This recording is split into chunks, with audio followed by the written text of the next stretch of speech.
We've had one slash getting ready for the second significant natural disaster Right. that's about to happen. Hopefully, it's not as bad as has been projected for the folks down in Florida. What's happened in Texas is at least the storm is over now. The aftermath, the rebuilding part has to be in place. We've also had some stuff going on in terms of North Korea. Right. And so you would think that the financial markets would be taking in this news. It would be weighing heavily on them. Right. But we're seeing that the markets are actually, basically Pretty resilient. in terms of these things. And so the question would be, what's going to happen Monday? It's a good question. Don't know. But whatever it is, it's going to be short-lived. And that's really Right. what we've seen. We sent out an article to all of our clients from one of our favorite economists, Brian Westbury at First Trust Portfolios. We really talked about the history of what happens to the markets after these type of natural disasters. And what happens is naturally they recover. And Naturally. the people recover, but also the markets recover usually pretty quickly. So getting in, getting out, not getting in when you should be in, getting involved, staying involved in the markets, dollar cost averaging in, continue to invest, folks. That's the right thing to do. Most of these things are short-lived. From a planning perspective,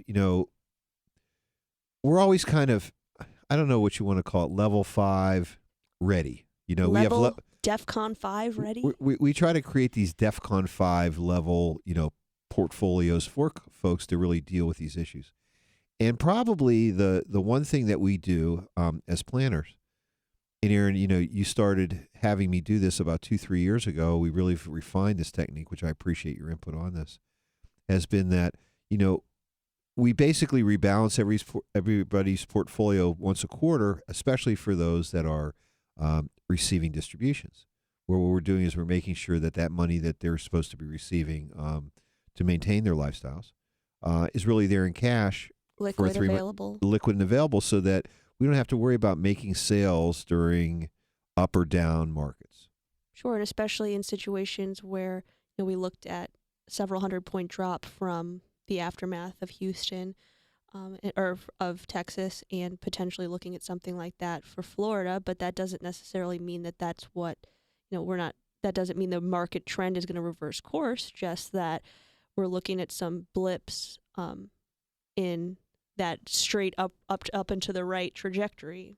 Yeah, I mean, and just like a storm, there's a beginning. There's usually a mid, a heavy point, and then these things end. Right. They don't go on forever. So I think that what we've done, or at least I've tried to, at least also communicate with clients, is the fact that by having enough cash available to make these distributions for them, to make sure that their income is steady and reliable, that's one way you do it, is by making sure that the cash is there so that these short-term blips can really be dealt with effectively. And so, that's kind of a tip I guess people should take, Sure. which is make sure you have enough cash on hand to meet your income needs.